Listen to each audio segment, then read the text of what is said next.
नारायणसमारम्भां शङ्कराचार्यमध्यमाम् अस्मदाचार्यपर्यन्तां वन्दे गुरुपरम्पराम् श्रीमत्सिद्धेश्वरीपीठस्थापकं महिमान्वितं कुर्ताळमठयोगीशं मौनस्वामिनमाश्रये। జగన్నాథుడైన నారాయణునకు, జగద్గురువైన శంకరులకు, కుర్తాళ సిద్ధేశ్వరీ పీఠ వ్యవస్థాపకులైన మౌనస్వామికి అంజలి ఘటిస్తున్నాను. సమాధి శివలింగేయత్ లోచనద్వయమీక్షితం నమామితం యోగిరాజం మౌనస్వామి యతీశ్వరం.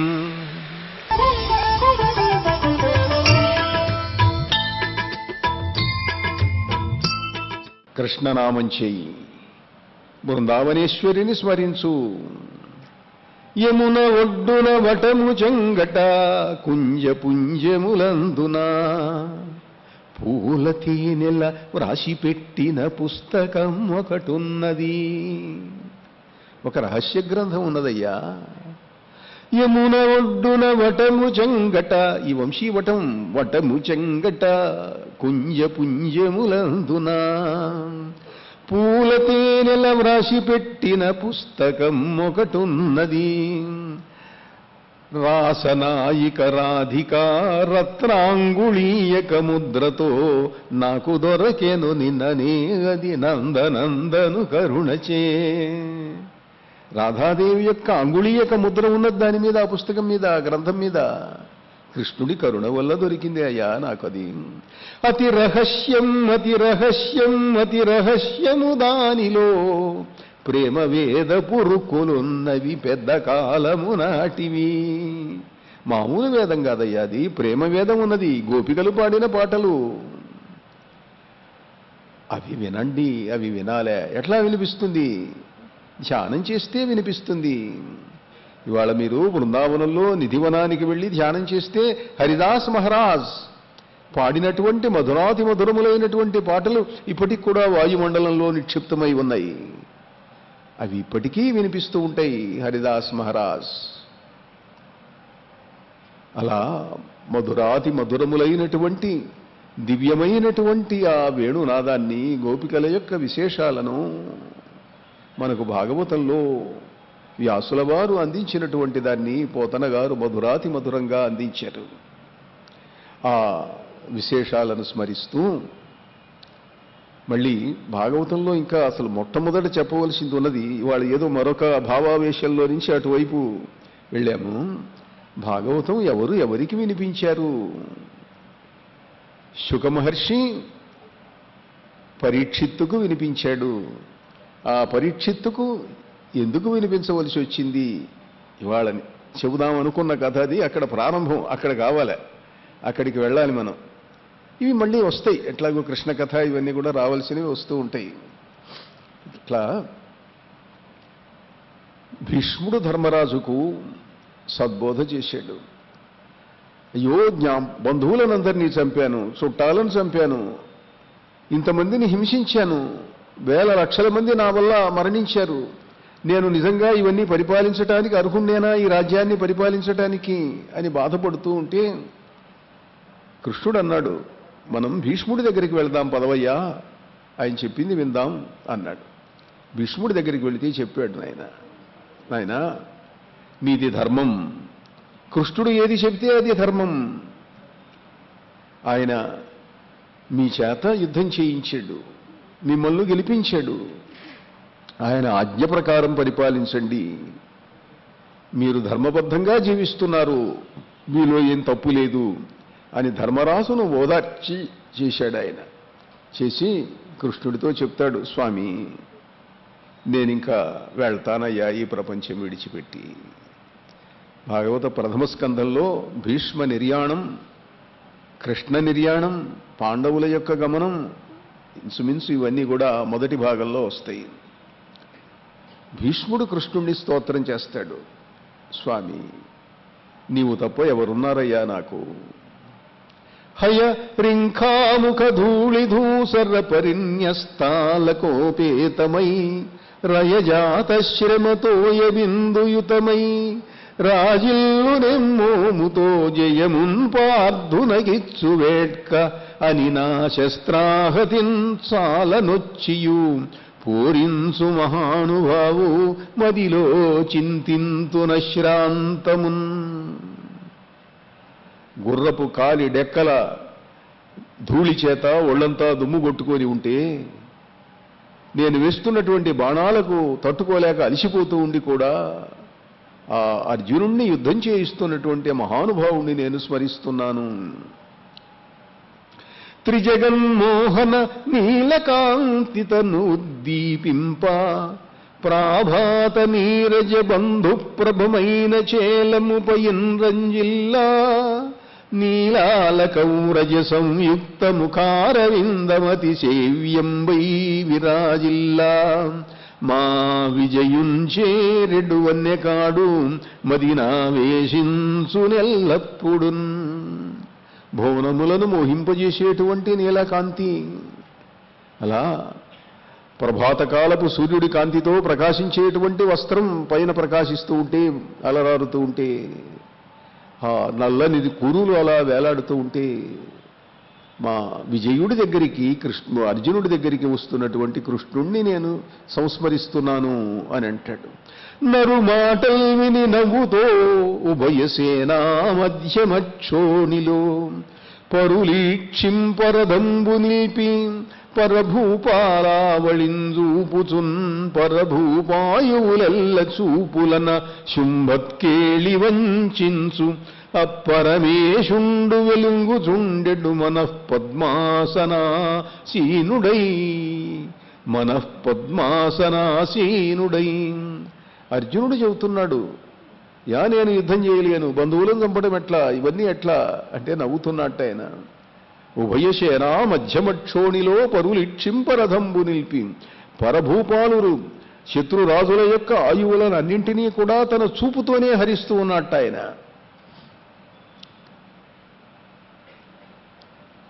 భగవద్గీతలోనైతే ఇంకా స్పష్టంగా చెప్పాడు, మయా హతాన్ త్వాం జహిమా వ్యధిష్ఠాః యుధ్యస్వ జేతాశిరణే సపత్నాన్.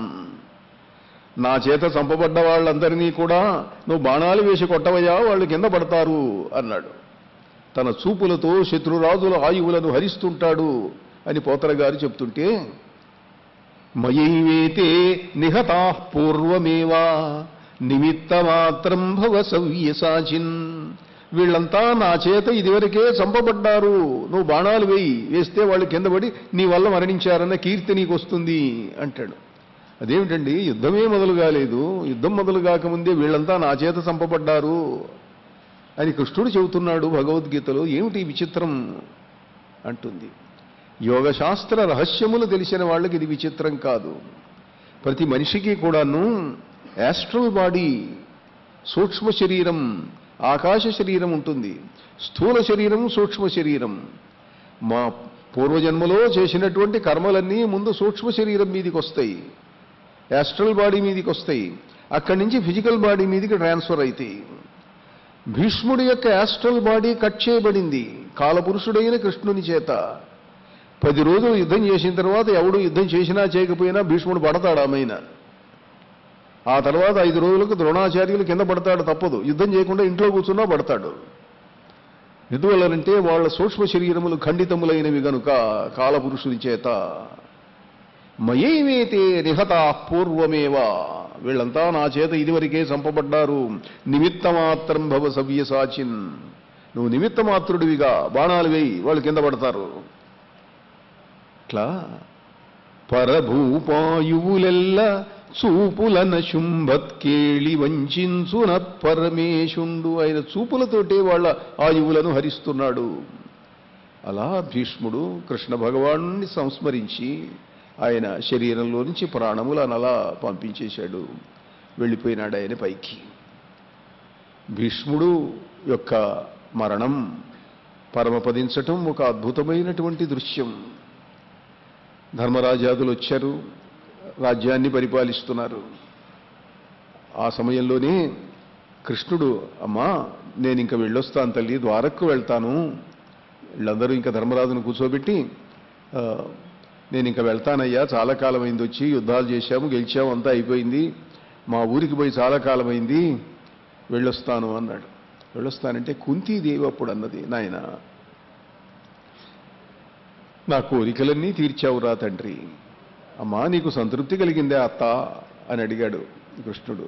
కలిగింది నాయన, నువ్వు కాబట్టి తీర్చావు.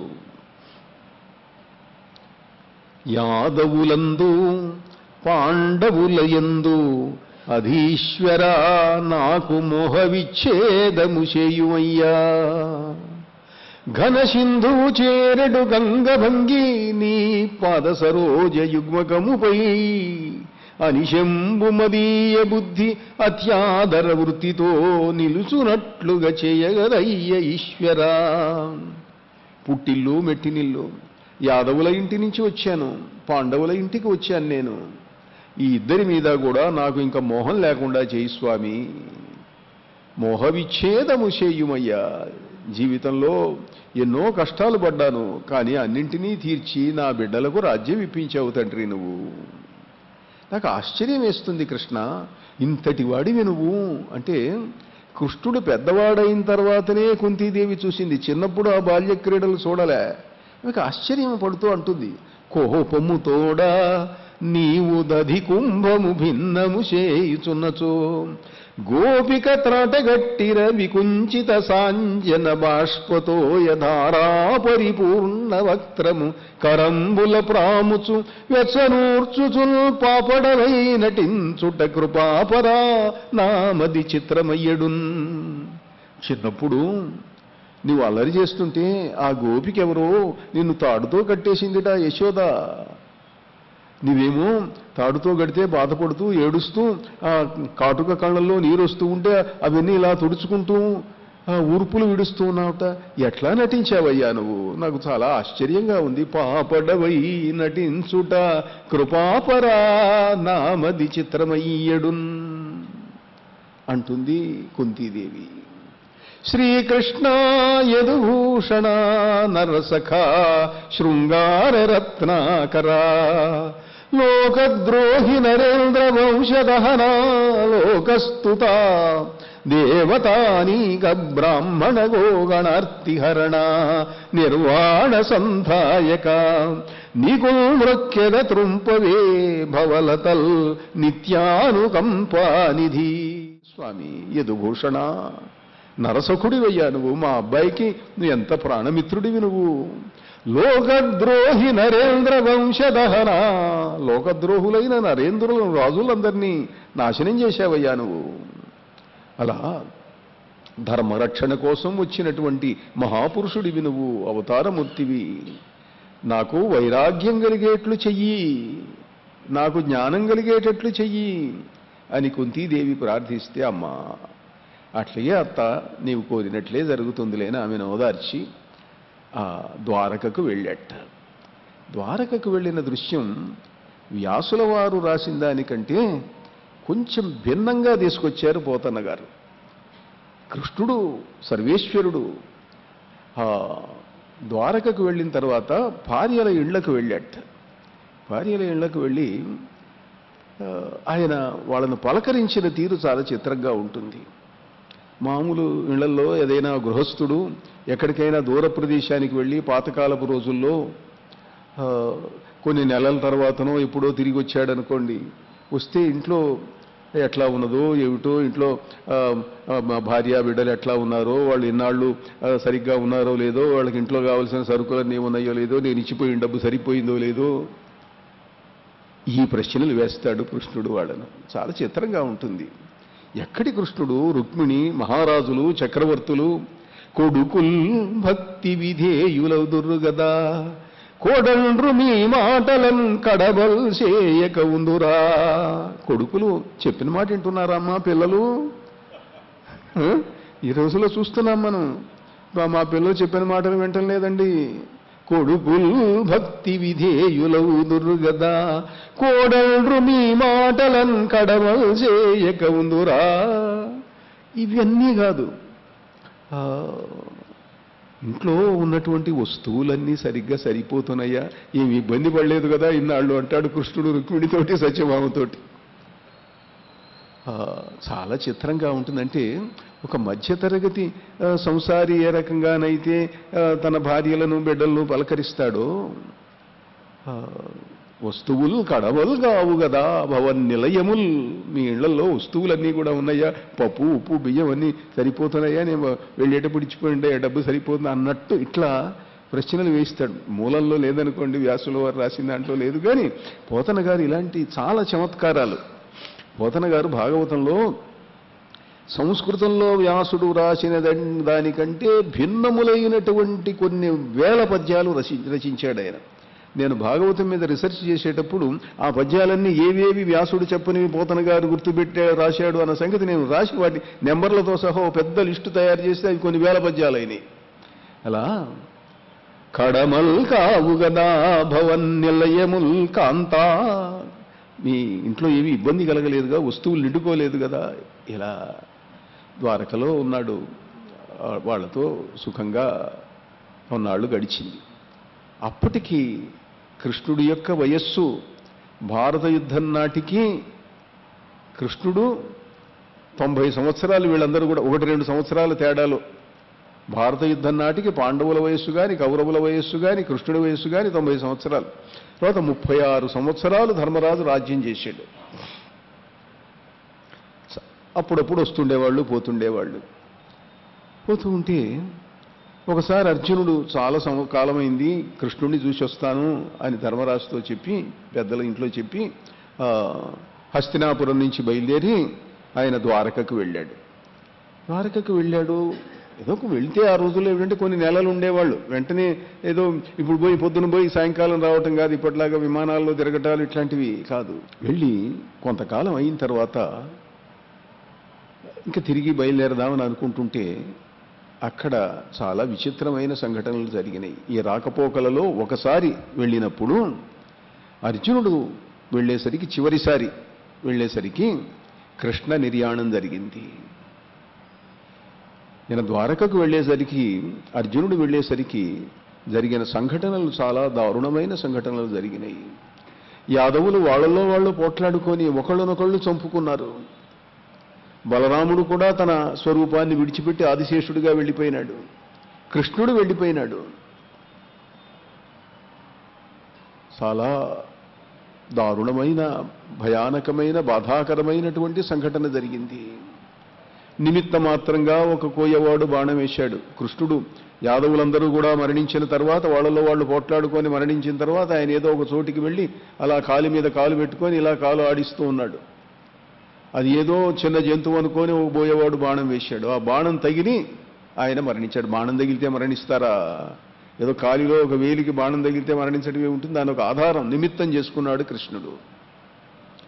ఆ వచ్చిన వాడిని ఓదార్చాడు. అయ్యో స్వామి పరమేశ్వర, నేను ఇట్లా బాణం వేశాను అంటే, నాయన ఇది తప్పదు, కర్మ సిద్ధాంతం ఇది, నువ్వు పూర్వజన్మలో వాలివి, నీ మీద నేను బాణం వేశా, నిన్ను చంపే అప్పుడు దాని ప్రతిక్రియ రియాక్షన్ ఇప్పుడు తప్పదు, ఆ యాక్షన్ అండ్ రియాక్షన్ సరిపోయింది, ఇప్పుడు నీకేం పాపం లేదు అన్నాడు. అయితే లోకంలో అది కనుక్కోవడం కష్టం. ఎవడైనా ఒకరిని హత్య చేసి నువ్వు కింద జన్మలో నన్ను చంపావు కనుక నేను ఇప్పుడు చంపాను, అది ఇది చెల్లయింది అని అంటే వాళ్ళిద్దరు అనుకోవచ్చు, కానీ జడ్జి గారు ఊరుకోరు. చేయవలసినటువంటి శిక్ష అనుభవింపజేస్తూనే ఉంటారు. కనుక కృష్ణుడు కాబట్టి పరమేశ్వరుడు గనుక చెప్పాడు. చెబితే అయిపోయింది. అర్జునుడు వెళ్ళాడు, వెతికాడు, సంస్కారాలు చేశాడు. చేసి కృష్ణుడి భార్యలనందరినీ తీసుకొస్తున్నాడు. రుక్మిణీదేవి కృష్ణుడితో సహగమనం చేసింది. సత్యభామ నేను తపస్సు చేసుకుంటాను అని వెళ్ళింది. మిగతా వాళ్లను 16,000 మంది రాజకుమారికలను అందరినీ తీసుకొని బయలుదేరాడు. బయలుదేరుతూ ఉంటే దోవలో బోయవాళ్ళు ఆటవికులు అర్జునుడి మీదికి వచ్చారు. ఈ స్త్రీలందరినీ అపహరించుకొని పోవడానికి ప్రయత్నం చేశారు. కృష్ణుడు అర్జునుడికి మహాభారత యుద్ధం చేసినటువంటి మహావీరుడికి, దివ్య శస్త్రాస్త్ర సంపన్నుడికి ఇదొక లెక్క. కానీ ఒక్క అస్త్రం కూడా గుర్తుకు రాలేదు. పోని ఒట్టి బాణాలతో చంపుదాం అని అనుకుంటే బాణాలు అంబుల పొదిలో బాణాలు లేవు. అక్షయ తూణీరాలు అర్జునుడివి. అక్షయ తూణీరాలలో అంబుల పొదిలో ఒక్క బాణం లేదు. గాంధీవంతో కొట్టాడు, కత్తితో కొంతమందిని చంపాడు, కానీ ఏమీ చేయలేకపోయినాడు. ముఖ్యులైన వ్యక్తులను కొద్ది మందిని మాత్రం రక్షించుకోగలిగాడు. చాలా దుఃఖం కలిగింది. కృష్ణుడు వెళ్ళిన తర్వాత సమస్త శక్తి పోయింది. హస్తినాపురానికి వచ్చాడు. ధర్మరాజు ఉన్నాడు సింహాసనం మీద, పక్కన అందరూ ఉన్నారు. గబగబా వచ్చి దుఃఖిస్తూ కంటి వెంట కన్నీరు పెడుతూ వచ్చాడు. అర్జునుడి కంటి వెంట కన్నీరు చూస్తే ధర్మరాజుకు, ఏమిట్రా నాయన, ఏం జరిగిందయ్యా, కన్నీళ్లు పెట్టడం ఏమిటి, ఏమైంది? అన్నా ఫల్గుణ భక్తవత్సలుడు బ్రహ్మణ్యుండు గోవిందుడు ఆపన్నానీక శరణ్యుడీశుడు జగద్భద్రానుసంధాయి శ్రీమన్నవ్యాంబుజపత్రనేత్రుడు సుధర్మా మధ్యపీఠంబునందున్నాడా బలభద్రుగుడి సుఖియై ఉత్సాహీ ద్వారకన్. నాయన ఫల్గుణ, అర్జున, భక్తవత్సలుడు బ్రహ్మణ్యుడు గోవిందుడు ఆయన ఆ సుధర్మా పీఠం మీద ఉన్నాడా, ద్వారకలో సుఖంగా ఉన్నాడా నాయన, ఏమైందిరా? మున్ను ఉగ్రాటవిలో వరాహమునకై ముక్కంటితో పోరుచో సన్నాహంబున కాలకేయులననింజక్కాడుచో ప్రాభవస్కన్నుండై చను కౌరవేంద్రుపనికై గంధర్వులందోలుచో కన్నీరెన్నడు దేవు తండ్రి చెప్పుమా కళ్యాణమే చక్రికిన్. నువ్వు ఎప్పుడూ కంట నీరు పెట్టలేదయ్యా. ఆఖరికి పరమేశ్వరుడితో పోట్లాడేటప్పుడు, యుద్ధం చేసేటప్పుడు కూడా కన్నీరు పెట్టలేదు, ధైర్యంగా యుద్ధం చేశావు. నివాత కవచ కాలకేయాదులను సంహరించేటప్పుడు కన్నీళ్లు పెట్టలేదు. జీవితంలో కన్నీరు పెట్టవలసిన కష్టాలు వచ్చినప్పుడు కూడా కన్నీళ్లు పెట్టలేదు. ఇప్పుడు ఏమైంది నాయన అని ధర్మరాజు ప్రశ్నలు వేస్తున్నాడు. అంటే అర్జునుడు చెబుతున్నాడు, మన సారథి మన సచివుడు మన వీయము మన సఖుండు మన బాంధవుడు మన విభుడు గురుడు దేవరా మనలను విడనాడి సనియే మనుజాధీశ. మన సమస్తము తానే అయిన కృష్ణుడు మనకు మంత్రి, మన సారథి, మన సచివుడు, మన వియ్యము, మన సఖుడు, మన బాంధవుడు, అన్నీ ఆయనే. ఆయన వెళ్ళిపోయినాడయ్యా ఈ భూమిని విడిచిపెట్టి. కృష్ణుడు నిర్యాణం చెందాడు. ఆయన భార్యలను తీసుకొస్తున్నాను నేను. కాంతారంబున ఒంటి తోడుకొని రాగా చూచి గోవిందు శుద్ధాంత స్త్రీల 16,000 మదరాగా ఎత్తులై తాకి నా చెంతన్ బోయలు మూగి పట్టుకొన ఆ శీమంతిని సంఘమున్ భ్రాంతిన్ భామిని భంగినుంటి విడిపింపల్లేక ధాత్రీశ్వరా. నేను శక్తి విహీనుండైపోయినాను, నేను కూడా అబలలాగా అయిపోయినాను. ఒక్కడిని వస్తున్నాను నేను, వీళ్ళందరినీ రక్షించలేకపోయినాను నేను. ఆ తేరు ఆ రధికుండు ఆ హయములు ఆ అస్త్రాసనంబు ఆ శరంవ్రాతంబు అన్యుల సంపు తొల్లి తుదినిన్ వ్యర్థంబునైపోయే మచ్చేతోధీశుడు చక్రిలేమి భసిత క్షిప్తాజ్య మాయా విమాయా తంత్రోషర మంత్రబీజముల మర్యాదన్ నిమేషంబునన్.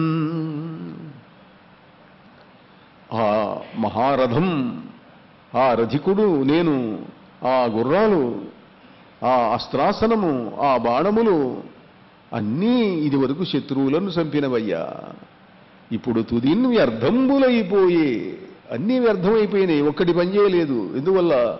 మచ్చేతోధీశుడు చక్రిలేమి, నా హృదయేశ్వరుడు హృదయాధీశ్వరుడు అయినటువంటి విష్ణుమూర్తి కృష్ణుడు లేడయ్యా. ఎట్లా?